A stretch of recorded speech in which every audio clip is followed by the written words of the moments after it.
Yes, sir. Yes, sir. We're back at it again. It's Super Day with the PA Political Revolution podcast, and we're back at it again to give you an update of what's going on in the city of Port Arthur, what is coming to PA politics. And today is going to be another great podcast because I have another special guest in here with me. As a returning guest, is former council member Harold Doucet. And Harold Doucet, can you go ahead and speak to the fans for me, sir? Hey, what's up, Super Dave and everybody out there? I'm glad to be on again, and especially to rehash going before council this past week. And the topic that I went and spoke with council and citizens about was actually the Open Meeting Act, the Texas Open Meeting Act. For all those who are listening, if you want to really get an understanding on how meetings should be conducted and why meetings are conducted in the open and everything, you could Google the Texas uh, Open Meeting Act, but select the handbook one because the handbook one covers the different sections of it, and they give you an explanation of the sections. And that's basically what I did with council and citizens when I went before council. And that was the reason I was reading uh, the sections verbatim And Mr. so that Doucet, citizens, can you give like the citizens that don't know what's the purpose of the Open Meeting Act, please? right, that's what I was going to talk.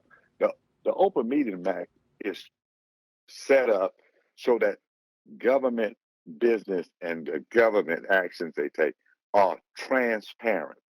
The main purpose of the Open Meeting Act to bring transparency to government. And that's why I decided to do that for citizens and the council because it's obvious that council members are not aware of the sections because they're conducting business, a lot of business in the closed session. And the things that they discuss in closed sessions are things that are prohibited by this act. And not only that, but it allows them to discuss things that should be in the open so citizens can see and hear what it said, what is the item, and who says what. That's very important because council members who are speaking and talking and suggesting or saying things, citizens should hear what they have to say in reference to projects, in reference to contracts, in reference to things that will lead to them funding things or taxpayers' dollars being used. Dave. So it's mainly for transparency. And as a former council member, what I do is I look at the agendas for all of the meetings, although I'm not on council no more, because I want to see what are they talking about, what are they doing, uh, you know, what projects are we doing, how are we with some of the priorities we set. And the way I do that is I take a look at the agenda. But what I noticed and what I had a problem with is a lot of time on the agenda, we have items that's coming before council in the form of a resolution. And a resolution is when they're making a request for council to approve funding for something or give them approval to go ahead with some action. And when it comes to council with a resolution and there's not much discussion taking place, no one questioning is that a valid spending item? Do we have funding for that? Is that within our budget? Those type discussion I wasn't hearing, so it gets me to thinking that these some of these items are being discussed in closed session, at which time council comes to a consensus. Council can't vote in closed session, but they could come to a consensus. And they don't vote, but they also could give the city manager directives uh, pertaining to the item that they discuss. And some of the things that they do, you could tell that they're coming in. They are the results of the closed session. And uh, as Councilman Frank alluded to when he thought he was telling me about the agenda, his speech was uh, that we're using the same agenda, Councilman, that we used when you were on council.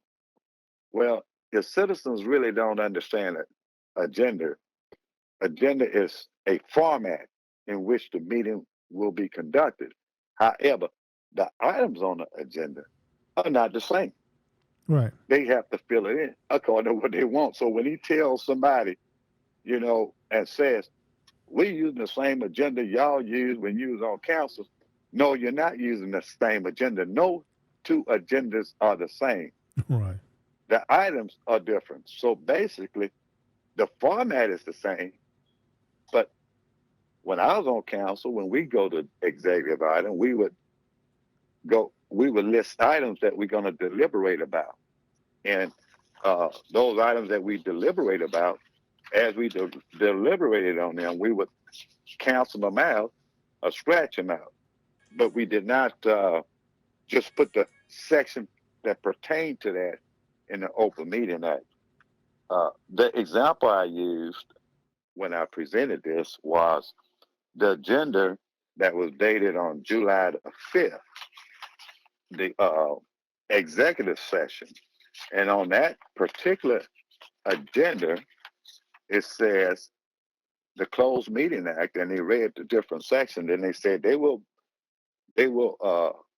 be talking about one, section 551-071 of the government code. That section says to discuss and receive legal advice from the city attorney regarding potential and or pending litigation and other legal matters involving the city of Port Arthur. That's the section. They're supposed to list what each item they're gonna deliberate on. Right. They have to list the items.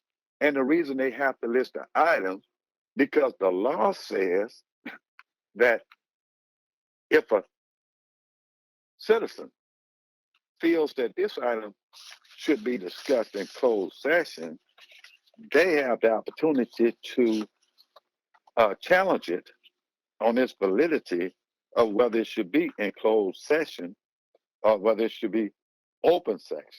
And in the agenda, when you're talking about the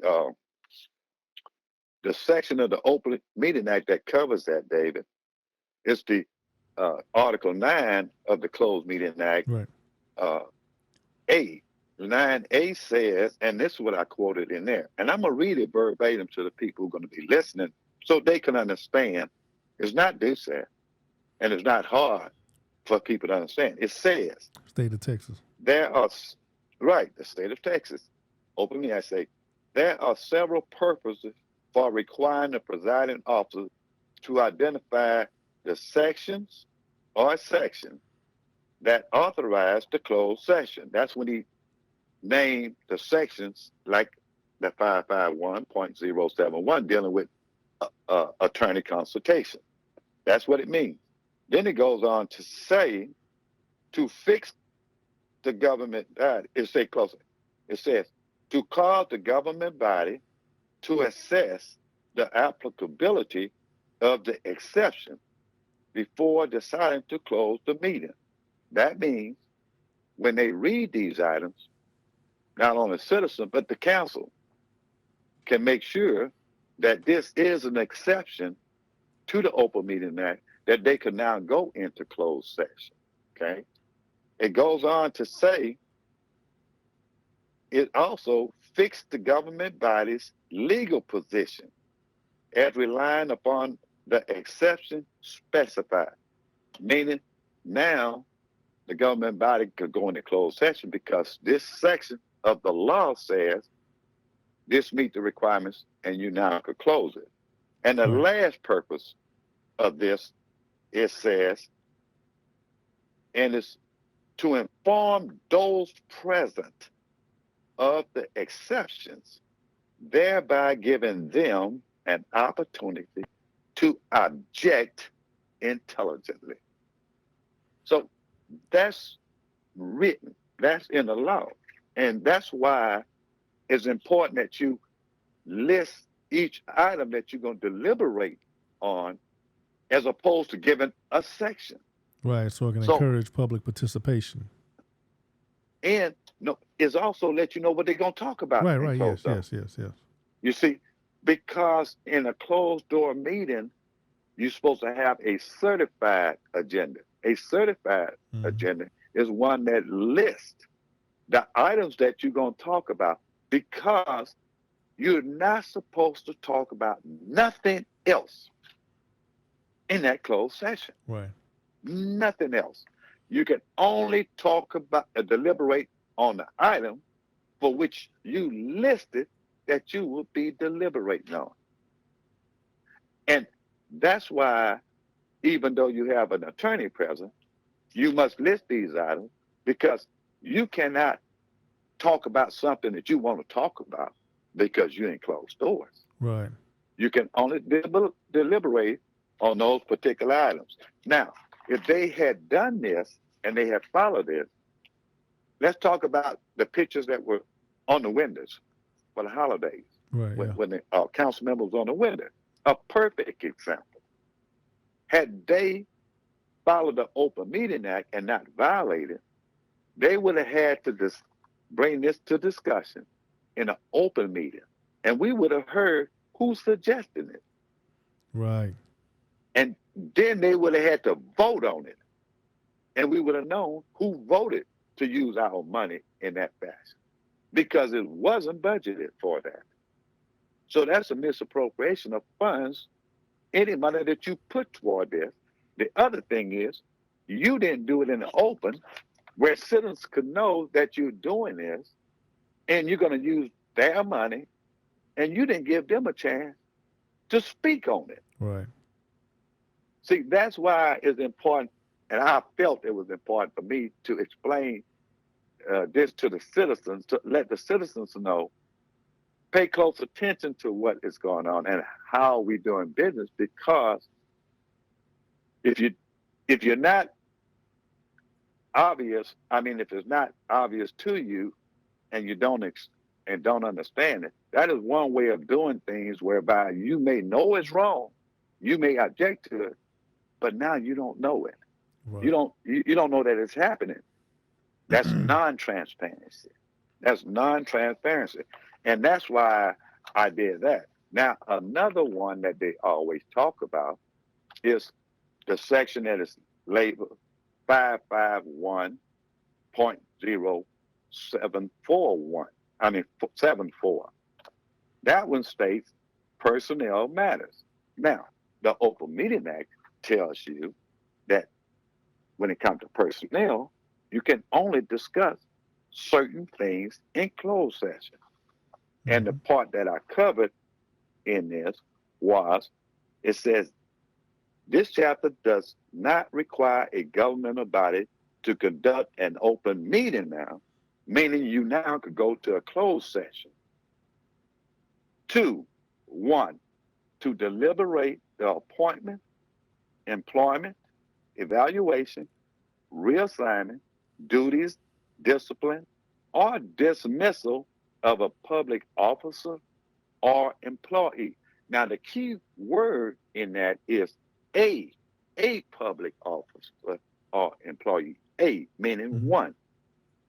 The second thing that will allow you to go into closed session and not open is to hear a complaint or a charge against an employee or employee or officer. Now, once again, the key word there is "and," meaning one. Then it goes on to say, this section does not apply if the officer or employee who is the subject of the deliberation or hearing request for a public hearing. So now we understand that if you're going to talk about one person, you do it in closed door. But if that person says, I want it in a public, then you must go in an open session. Right. But now let's talk about another section under personnel matter that is very important. And that says the section permits executive session deliberation concerning an individual officer or employee. Deliberation about a class of employee, however, must be held in open session.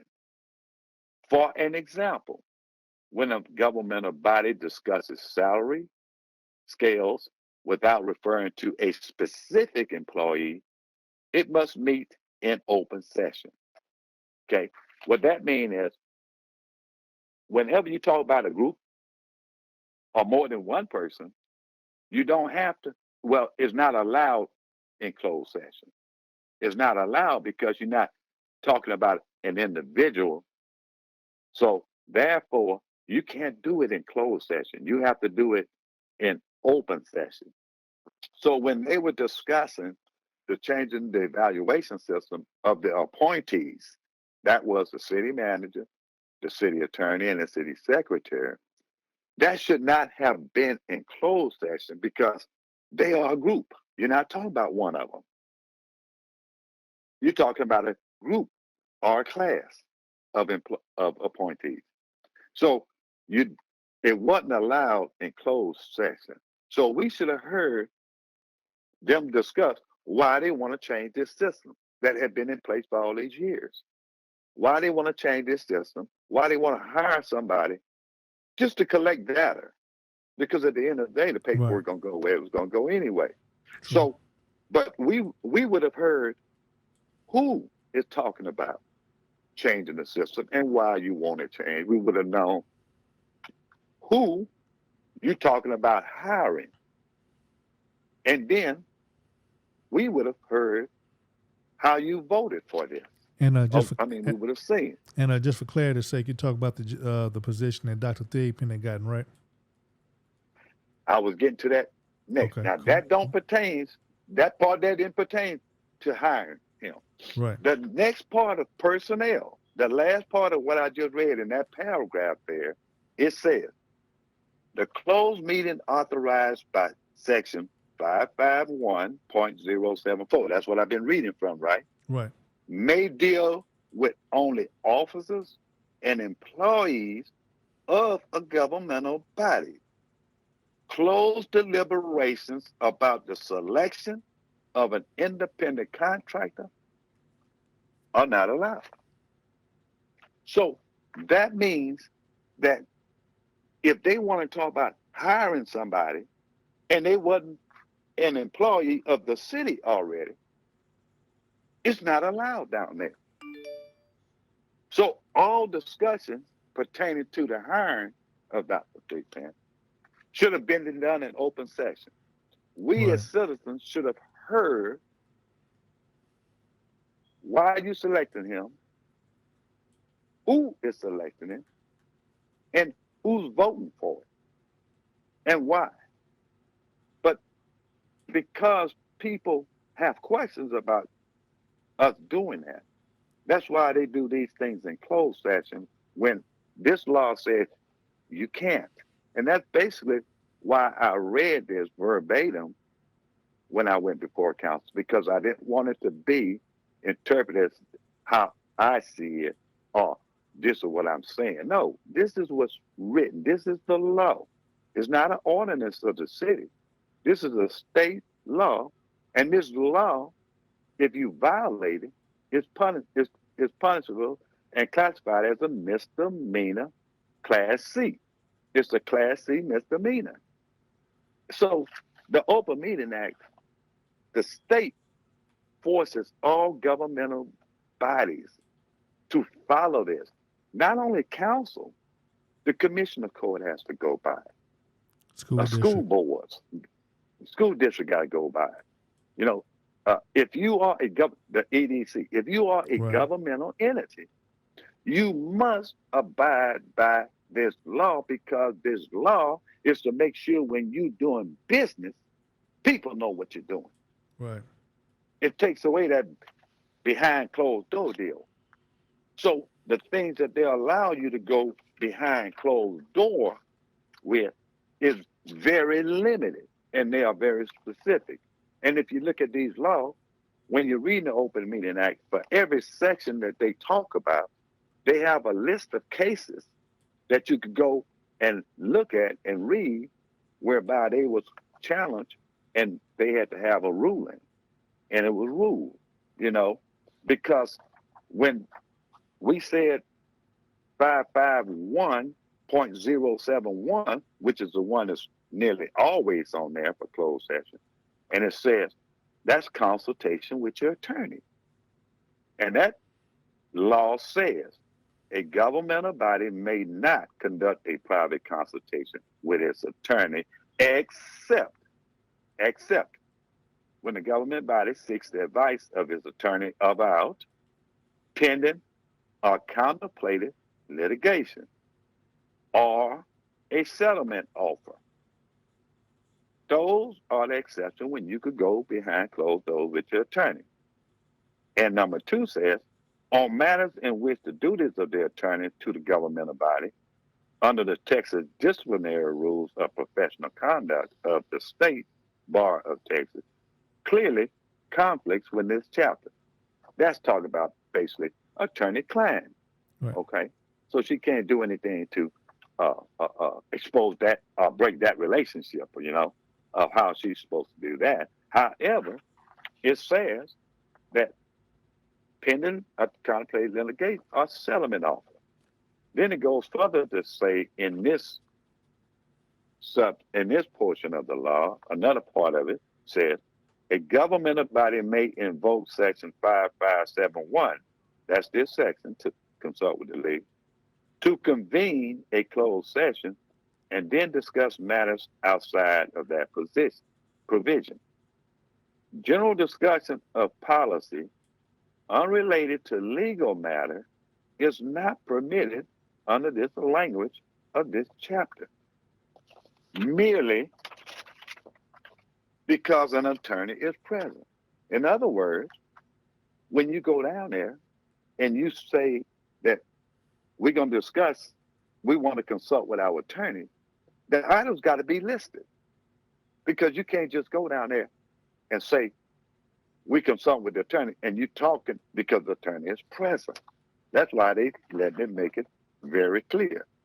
It also says a government body may, for example, consult with its attorney in executive session about the legal issues raised in connection with awarding a contract, but it may not discuss the merits of a proposed contract, the financial considerations, or the non-legal matter in an executive session held under this chapter of the 551.071 of the government code. And basically what that is saying is, you know, you just can't go in there and talk about anything with your attorney.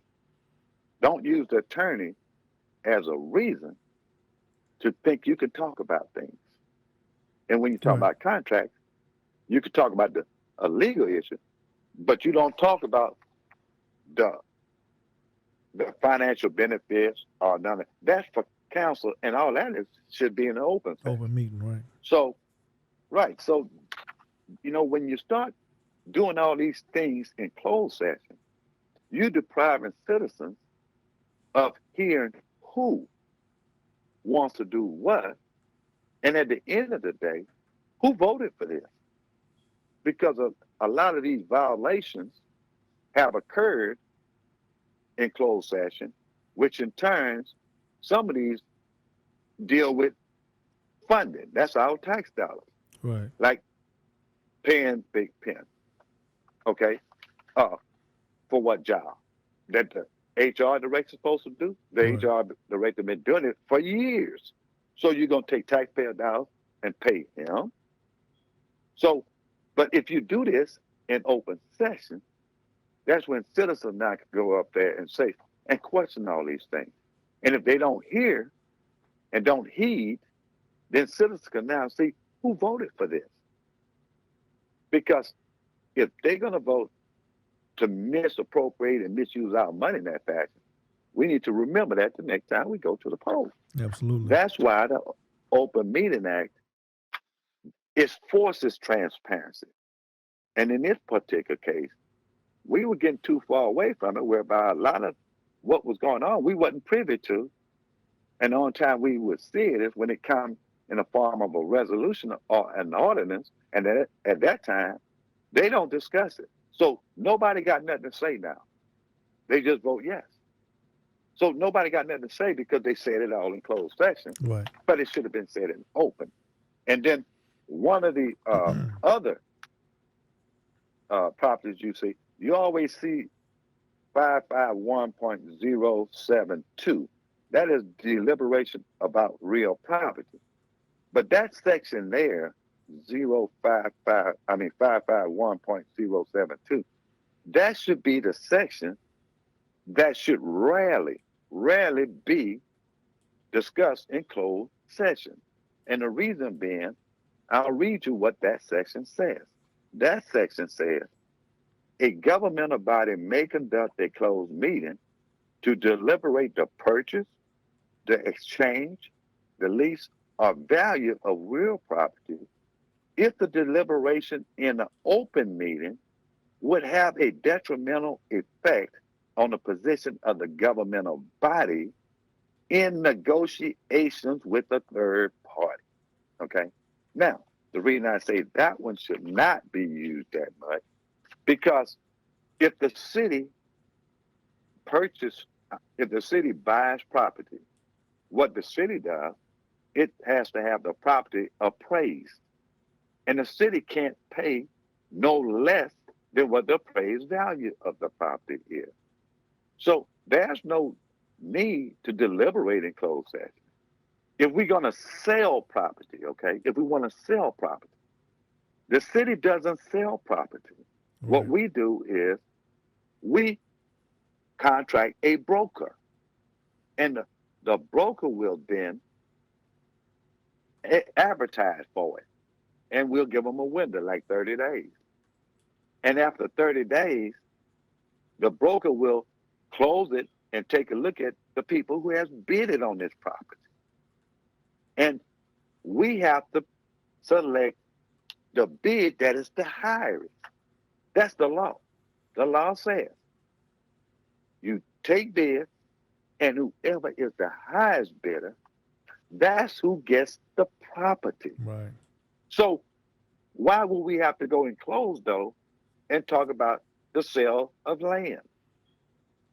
There's no need, because it doesn't interfere with negotiations for a third party, because we have no third party. And this is Pleasure Island, right? That's a good example is Pleasure Island. Right. When they first started discussing Pleasure Island on whether they want to sell it and all this in closed session, whatever brought up the discussion to sell this property to start off with, we should have heard it. It should have been in front of the citizens in an open meeting, because it wasn't allowed in closed. And because I would have liked to heard it in open session, because all these years we've been trying to get people to develop Pleasure Island, and a lot of people have come up to us wanting to do partnership. But most of the people, they want to invest and do something, but they want the city to put out more than what we are able to do under our incentives, because the city can't use taxpayers' money to build or invest in stuff. Right, develop. You know, that's not city. Yeah, see, that's strictly that's private enterprise. But they were talking about we need to sell this property because this particular person want to do this development, a water park, or this, or that. Well, you don't hear nothing about that no more. But we should have heard this discussion from the first time it came up, because we should have known, do we really need to sell this property? Because when you sell property, you know, you can have some deed restrictions, but most of the time People gonna do what they want once you sell a Right, property. absolutely. So that's a catch six. So they shouldn't have been discussing wanting to sell Pleasure Island in closed doors. And some examples to make people understand that, David, is when you take a look at the commissioner's court, when they were talking about selling Ford Park, right? Mm-hmm. They they were talking about this in open session. Right. When they got all the bids, when they selected the bid, from then on, they were dealing with Kevin Johnson and company. So every time they dealt with them, they would say it in open session. It'd be all over the news. Right. And that's sale of property. That's why it's not a closed session item. You could go back and look at Beaumont. When Beaumont was talking about selling this AT&T building, right? Right. It was being discussed in open session. They was being discussed in open session. Who made the offer? Do they want to sell it now? It's open session. And you see, we have to understand that you need to conduct business in an open meeting. And there are some exceptions that you would talk about things in closed session. But these closed session, executive session, most of the time they're supposed to start at 4 and go till 5:30, the regular meeting. But once again, you you always start late and you're down there. What are you talking about? Right. It's not but so much That that much, yeah. allows for you to talk about Closed session. down there, you know.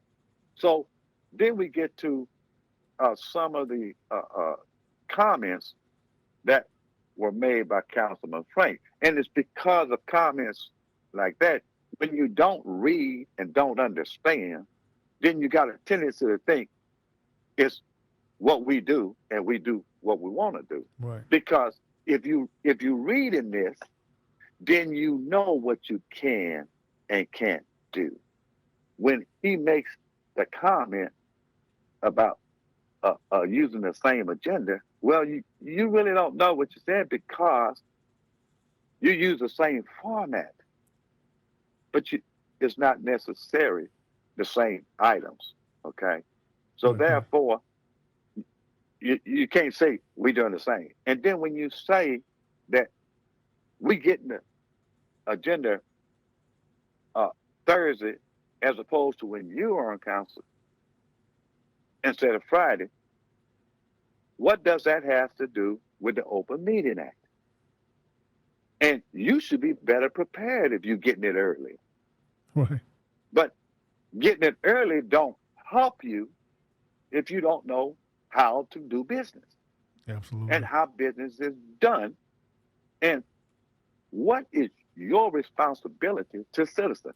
They all run, when they run and they say, I want to bring transparency. Don't you hear that? Oh, absolutely. All the time.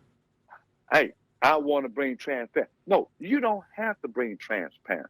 All you got to do is read the Open Meeting Act And follow and policy. ensure that you conduct meetings in accordance with that and you don't commit the Class C misdemeanor. If you do that, it will be transparent. You don't have to bring transparency. The state of Texas have created transparency. They put you in that block. You can't get out of it. You must follow this Open Meeting Act. See, so that's very important. And citizens should understand it. It's to make things transparent. And right now, I don't think we're doing a good job of following this law because there's a lot of things that have been discussed should never be in closed session. Right. Because the people saying these things in closed session, I question whether they would have the audacity to say it in an open meeting. Now, during my times on council, many times I'll be in closed session. I'll tell someone, hey, we can't discuss this. Why? Because it's not on the agenda. or because that's not an item for closure. I would say that, you know, it also says, it says that the government body must post the agenda 72 hours prior to when you're going to conduct the meeting. That's the law. So the agenda says that you will post, the law says you will post the date, the time, and where the meeting will be held. Okay? Right. So my my other point I made was y'all not start meetings on time. But now, if you listen to the meeting, anytime they have a public hearing, I don't care what is being discussed, they stop right then and they say, we'll come back and finish. But right now, we have to conduct the public hearing because it's listed for this Right. time. Well, how is it you want to stop what you're doing to do a public hearing because it's slated for 9 o'clock? I mean, for 10 o'clock. Well, the agenda said you start the meet at 9:30. Why haven't you started the meeting on time? So you want to follow the law here, but you violating the law there. Everywhere else. And when, yeah, and and when they come out to these meetings on a regular basis, let's be real. Not every meeting gonna start right at time. Okay, everybody knows that. But when the governmental body feel as though it's no big deal and it's done often, then there's a problem now. There's a problem. They have failed to understand. That's why they tell you to tell the citizen what time, date, and where you're going to do the meeting. So when the citizens come, you conduct the meeting. You don't have citizens sitting around. The last meeting, I, I know for a fact the meeting is supposed to start at 9:30. It started probably after 9:45, so it's more than 15 minutes. But I can tell you at least 10 minutes, everybody was sitting in their seats that was there. So, you know, you don't you don't start a meeting because you don't have everybody. Once you get a quorum, you now can start the meeting. You know, Right. during the time I served on council, there was a couple of times when the mayor was late and he said he was on his way, but in the 5 minutes he wasn't there. Hey, Mayor Pro Tem started the meeting. We kicked the meeting off Yeah. because our agenda says we start the meeting. And see, it's not just the mayor's responsibility. Let's not just say the mayor, because the whole council have to accept responsibility because it doesn't take but one council member to say, hey, meeting time. Yeah. It don't take but one. When we was in the executive session, when I seen them just talking and it's 5:25, they won't talk. I would get up, walk upstairs, take my seat. Well, I guess, when they see I'm walking out, they know where I'm going. Yeah. So they'll follow. But I can't tell them what to do because I'm only a council member.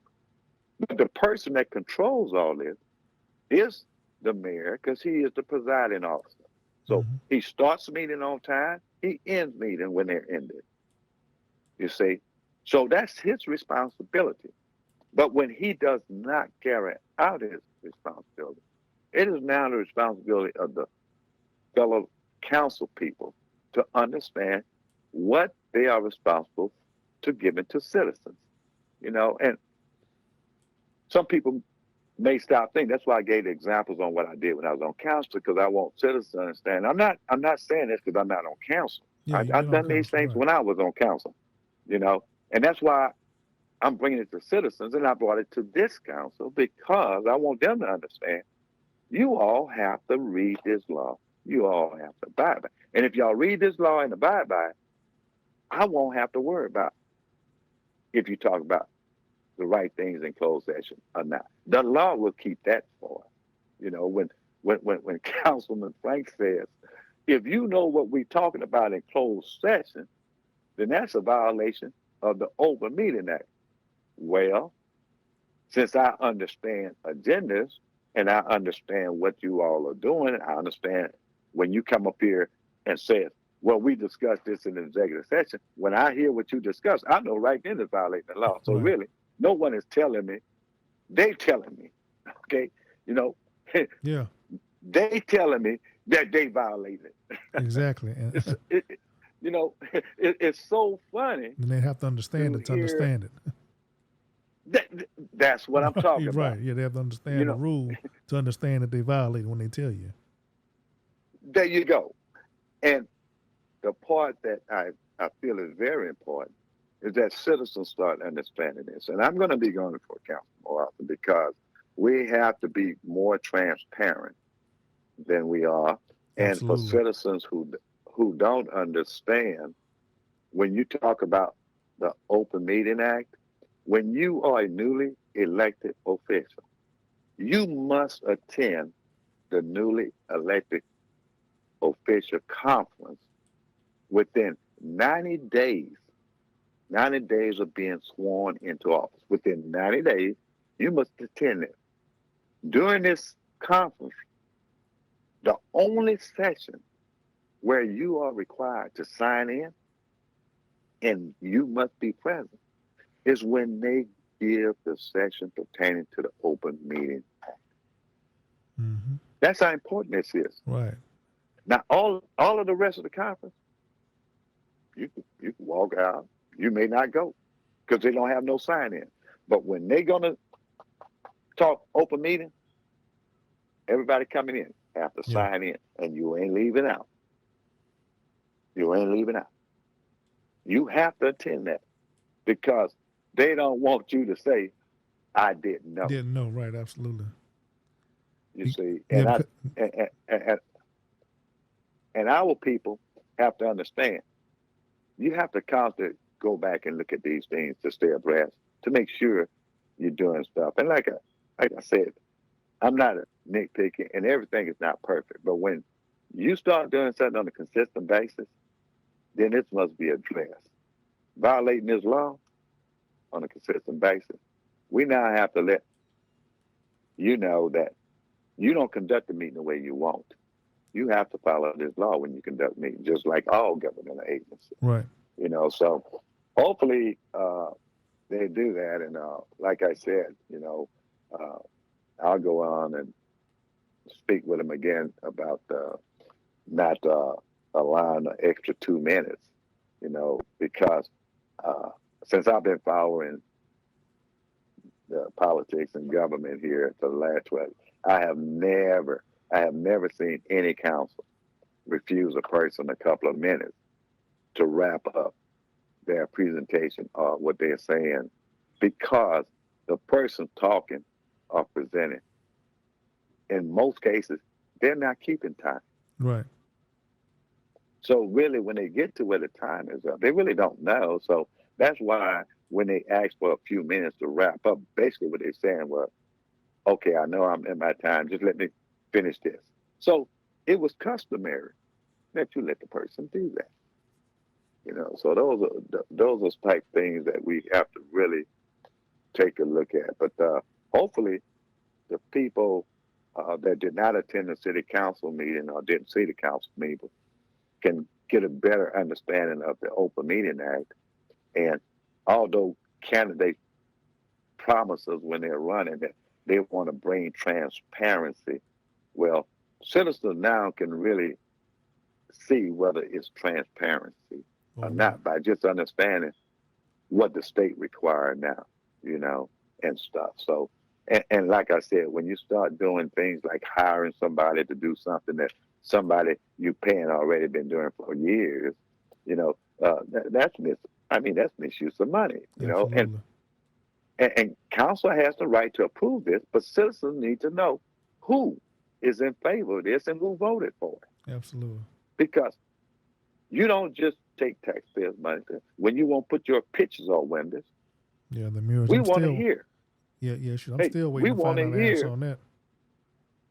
Well, the thing is, well, The thing for it is they say that it's for Christmas fund. No, we don't.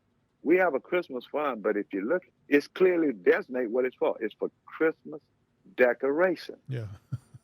Christmas decorations. All right.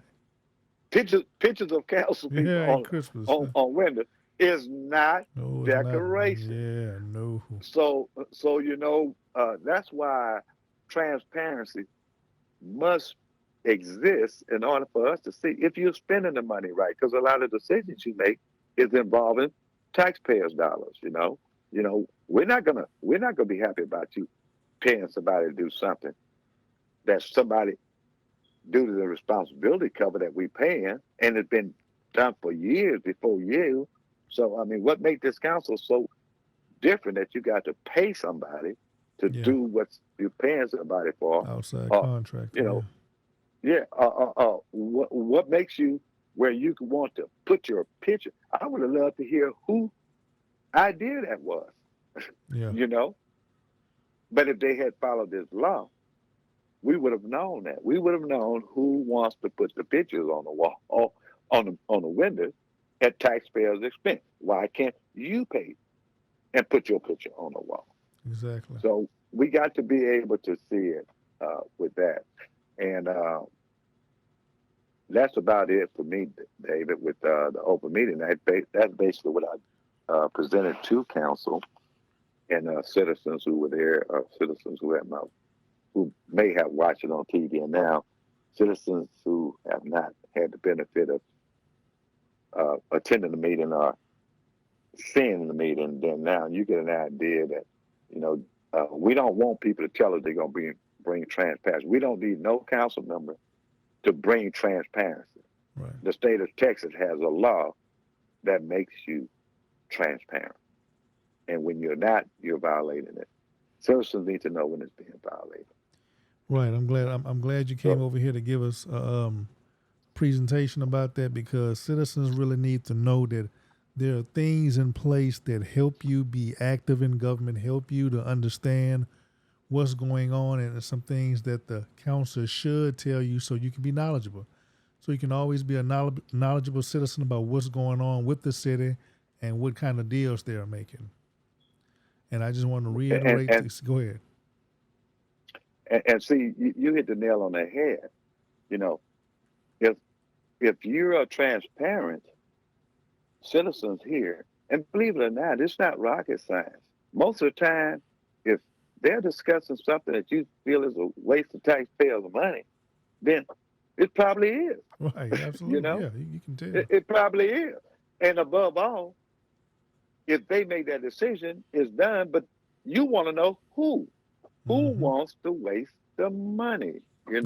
and stuff. But right now, it's that, and I guess hurricane season coming up. So uh, it was a big thing with the drainage this past uh, meeting, Right. Yeah. I was and going to do a podcast on that. Yeah. I'm glad you brought it up. Yeah. You can kind of speak a little bit something on that. yes, I want to speak about the project that Councilman Kinlaw was talking about, because the mayor was very clear that uh, that was done by the last council, and uh, that's they shouldn't approve the purchase of this property. That is clearly uh, giving information to citizens, but not telling citizens all that it entails. You know, that area that they're talking about with that retention pond, Right. that is an area where you have a concentration of homes, but we don't have a pump in that area. Okay, there's no Right. pump, Right. and and that's why they flood so quickly over there. And what happened was uh, the property that the city purchased was actually for sale, and the person selling it already had an offer for the property, but because the city knew that the property was for sale, they had a meeting to discuss this. The people attending the meeting were the uh, Arsenal Wilson and Cole Engineering Firm and their engineers, It was also DD7, the director, Bill Kelly, and his engineer. And they also had Soutex and an engineer. And of course, Dr. Haney was there. So what they did, they looked at this location and this area. And because this particular property is right next to the main canal that runs through there, is the reason this property was favorable. Okay. Okay, right. So actually they did the study, and they say it's great. Then they went to paying the design.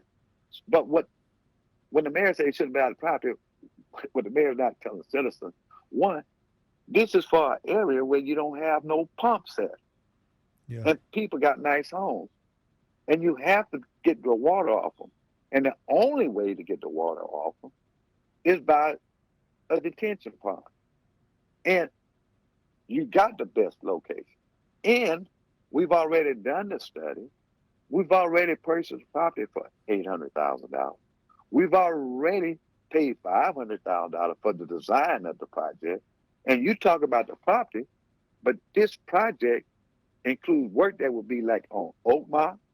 It will be over by the golf course because it's a system they put in place there so that water goes to that retention pond.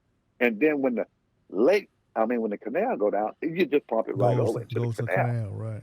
You see, but it'll keep the water from flooding so many people in that area where you don't have a pump. Mm-hmm. So because FEMA says we're not going to fund it, that's not a reason for the city to say we can't do it because it's too important to say you can't do it. So what you do is you go and find another funding. You go for loans, or you go for a bond. You can do a bond to fund it. But the fact of the matter is for the mayor not to understand that the city has already put in probably over $1.5 million to get this project done, to get water off these people where there's no pump in their vicinity. And they got pretty nice homes out there. Why should they get flooded when the city knows you don't have a pump here? You need to do something. So the city is looking to do something. And you just talk about, no.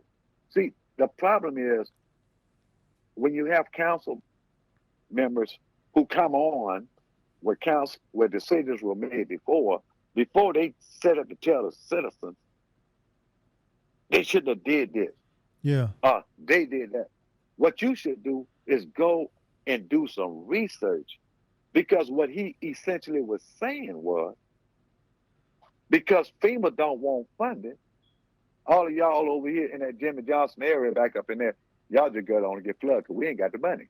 But this is something that the previous council put in and made a pretty much a good promise. You're going to do it regardless, right? It's nothing to just stop on.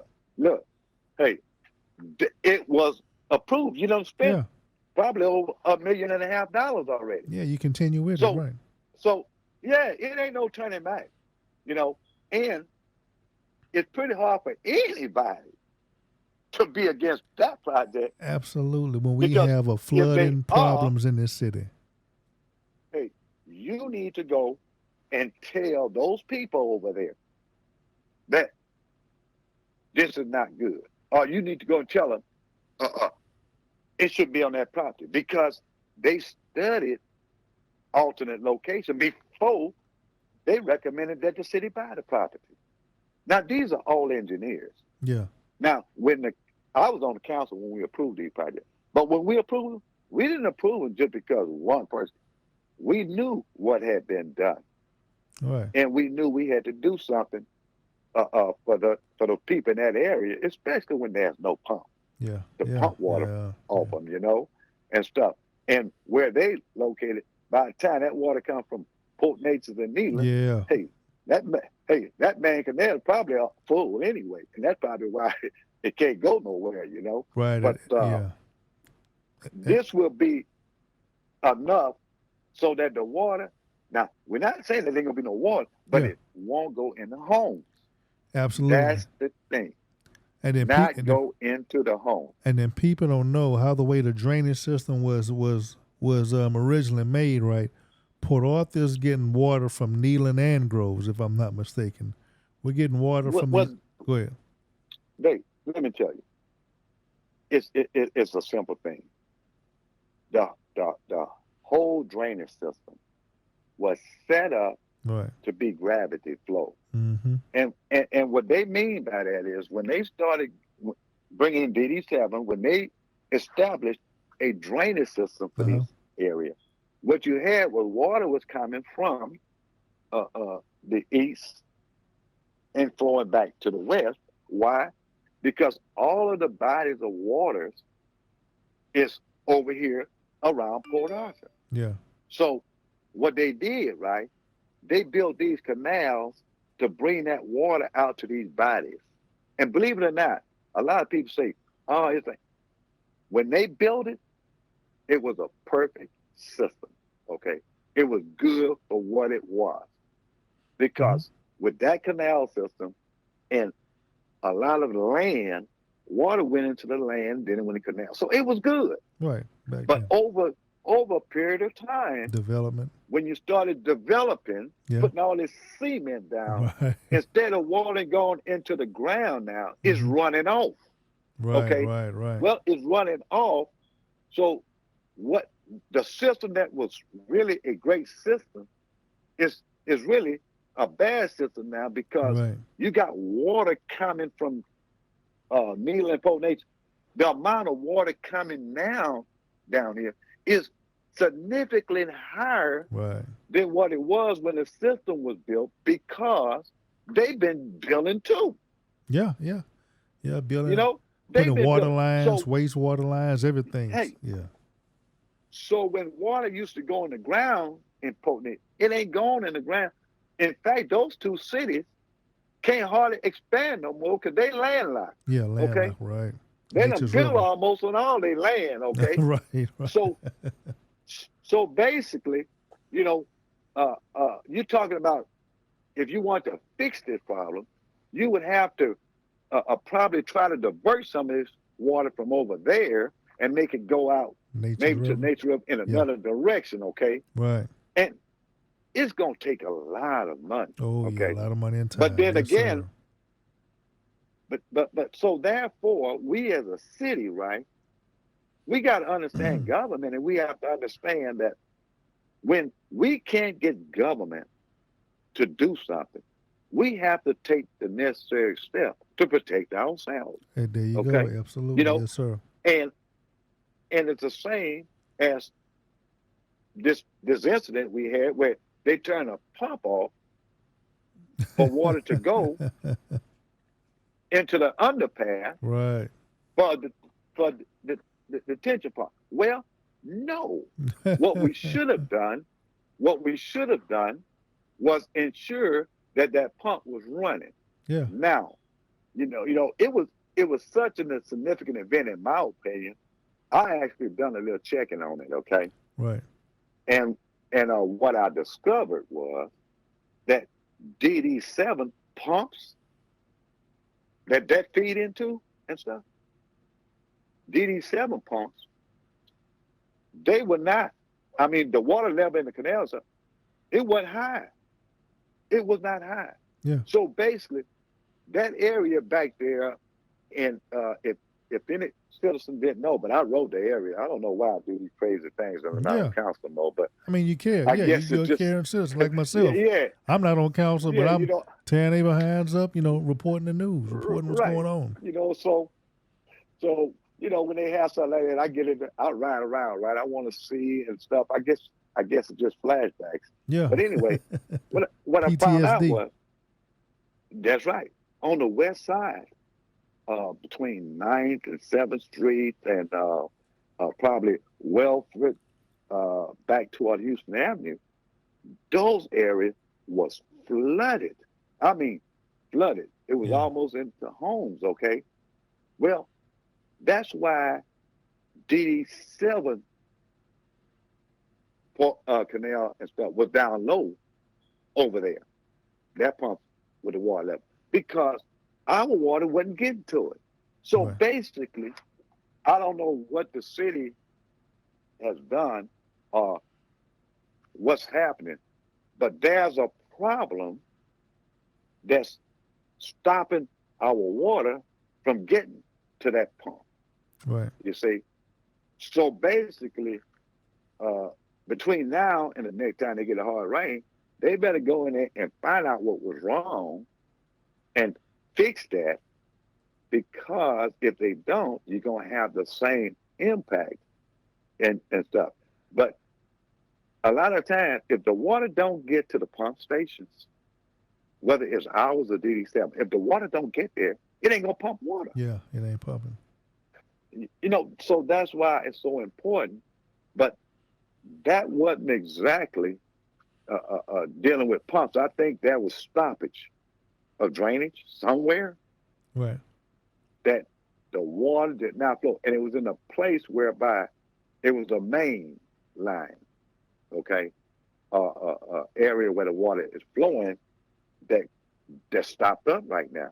So it's important that be found and dealt with because one, we cannot afford to not get this water to these pump stations, and above all, we cannot afford to turn a pump off. Yeah. Okay, Oh yeah. Yeah. you And know, this is something I did a little research on. It doesn't make any sense, right? The reason for a detention retention pond is for the water to ease the drainage system, right? It doesn't make any right, right. sense to create a retention pond inside the drainage you're trying to clear. For me, that's like Well, saying here's the I'm okay. draining 10th Street. I'm flooding 10th Street so 11th Street can be clear. It doesn't make any sense. It's still in the affected drainage area, right? That's why the retention That's ponds right. is off in the land, and then It soaks up the extra water, and then it easily, gradually pushes out into the nearest line to go out. and you're absolutely correct because that's what, believe it or not, uh, the DD7 now has put out the policy pretty much, and I don't think the city is really adhering to it because uh, I noticed that the development of 26 homes up here on uh, Jimmy Johnson that they approved. What DD7 is saying now is if you have a development of so much acreage, right, then you have to have a detention pond. Wow. Okay. Okay. Yeah, yeah. DD7 has said, you can't you can't put this cement down and expect our system to help you. Okay. If I you're gonna didn't know put that. that much down, you need to put a detention pond. So, that has to do that. Now, what's unique about the one over there off Jimmy Johnson, which is good because that one there is right next to the canal. So what happened there, when it goes there, instead of just holding the water, right, they can pump that water out, Right. you see. So whenever that canal go down, they can start pumping the water from this detention pond into the canal. And that'll even drain more water off Yeah. of the streets and stuff, you see. But uh, in that case, if you can't get next to a place where you could pump from the detention pond into the, uh, I wouldn't say a canal because in some cases it may be the body of water, but you have to be Yeah. able to pump the water Right. out. But when you start talking about that type, that is not a detention pond because when you take a Yeah. look at the act, when you start looking at the actual things, okay, there ain't but one way. Listen to what I'm going to tell you. Hmm. There isn't but one way to come from west to east, traveling unless you go all around on 73, Right. and that is Govway Drive. Yes, sir. So if you got a train coming through here and it's Yeah. a long one, and you put water in there where people can't pass, Well, that's the dumbest decision then you're ever. gonna have a problem. Yeah. If anything, because of that, anytime that particular underpass start getting high, they should have a portable pump. Okay, we Right. should have a big portable pump, Yeah. and we should have drop the hose in it, Yeah. and we should be pumping that water out of that underpass. And that underpass there should never be one where it's not passable. Absolutely. Okay, For just the reason you stated. so right, so we need to uh, uh, uh, uh, look at these things and see. That's what people talk about when they say you have to be proactive rather than reactive. And a lot of things you can't foresee, but when things happen, you have to take the necessary actions. So, from what happened then, there's two things that we need to know. One is that by now, between now and the next time we have a heavy rain, wherever it was stopped up over there on that west side, Mm-hmm. they need to have found it and fix it before another heavy rain. The second thing is we need to get a pump, a portable pump. If we Yeah. don't have one, DDC, DD7 have some. Sometimes they're not using. You may be able to get. But if they don't have one and we don't have one, then you need to purchase a portable pump. And on hard rains, you need to put that pump over there so that that water get pumped out of that underpass. Like I said, that's a main avenue to come from the west side if you got a train or something.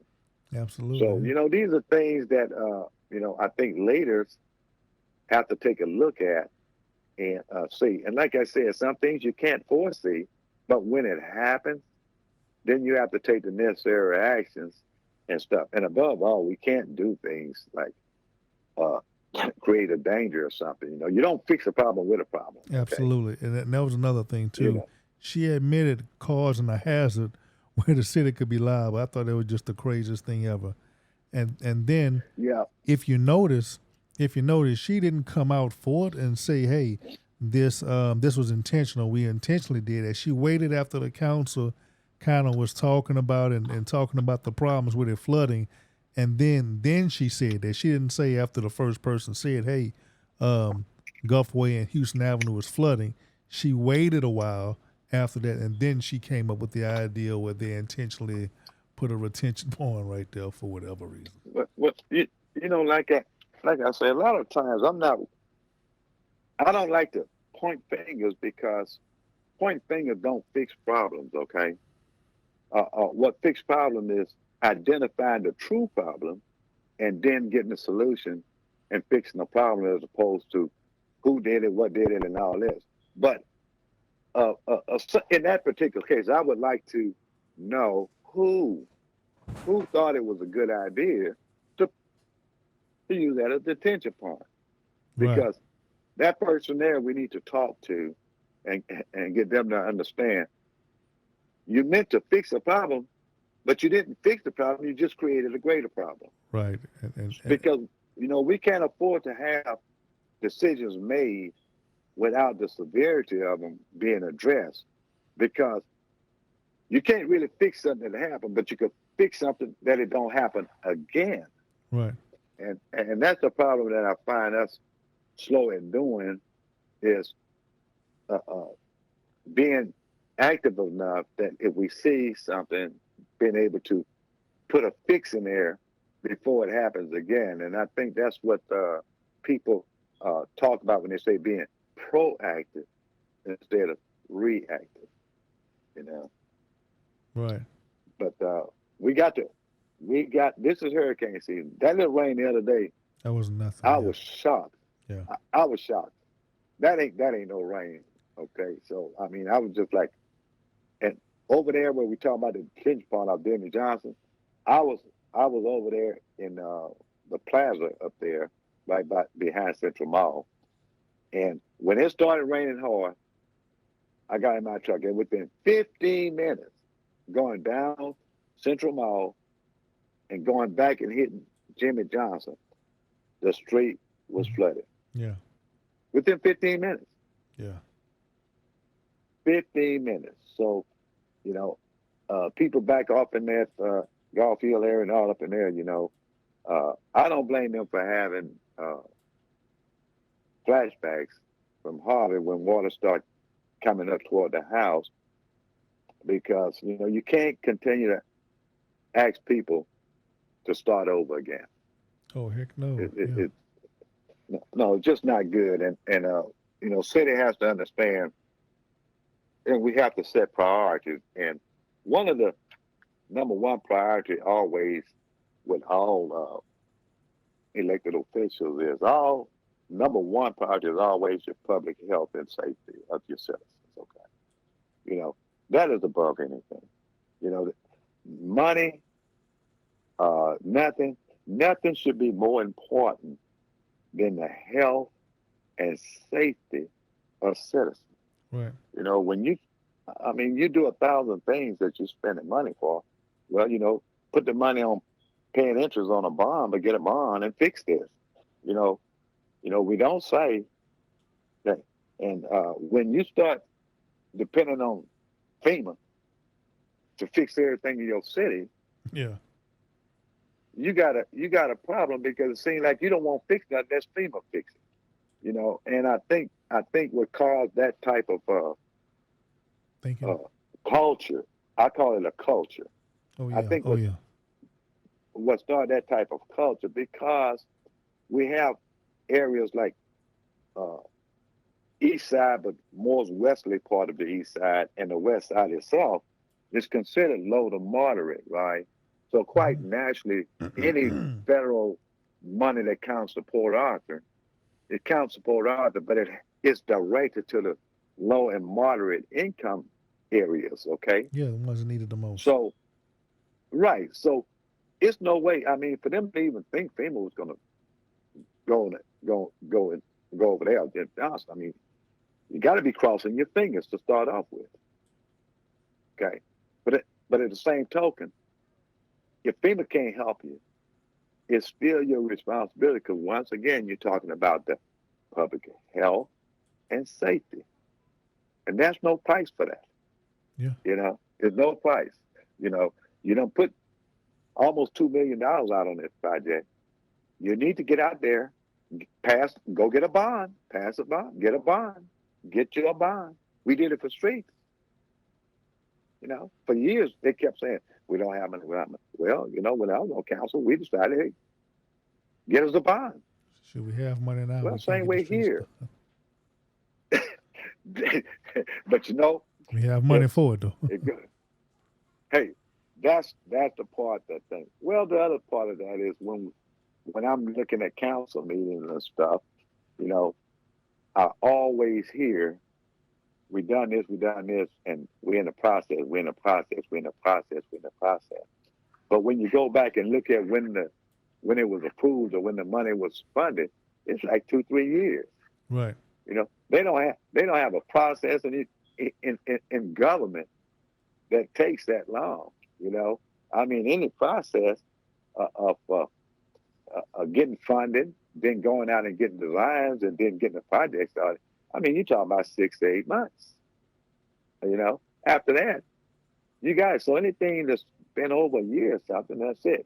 And the other part of that is that FEMA has approved monies for the projects that they accepted, and they've been done that. So why haven't you done those? Because you're trying to milk them for money for the other ones. We got to sometimes take a look at how we do business. Oh, absolutely. And those type things that we have to constantly ask. And at some point in time, you gotta just say, okay, no more excuses. I don't want to hear. All I want to hear next time is when we start working. Yeah, absolutely. Or that we sign the contract. That's about it, Big Day. Yes, sir. I sure do appreciate you for giving us this info, and which gave us another great podcast to inform the citizens, brother. Well, that's what I said. I like doing them. And like always, I like bringing information, and I like to tell citizens where they could go and find the same information that I'm giving. Mm-hmm. I don't want to be a person to try to tell people they ought to do this, they ought to do that, we ought to do this, and we ought to do that. We all got opinions, but if we want to inform the citizens, I think we have to give information, and we have to let them know where this information is found, so that they can go and ensure that that is correct information you're giving them, and also make them understand what is happening. Now they are more able to come to the right decision on whether this is good, whether this is bad.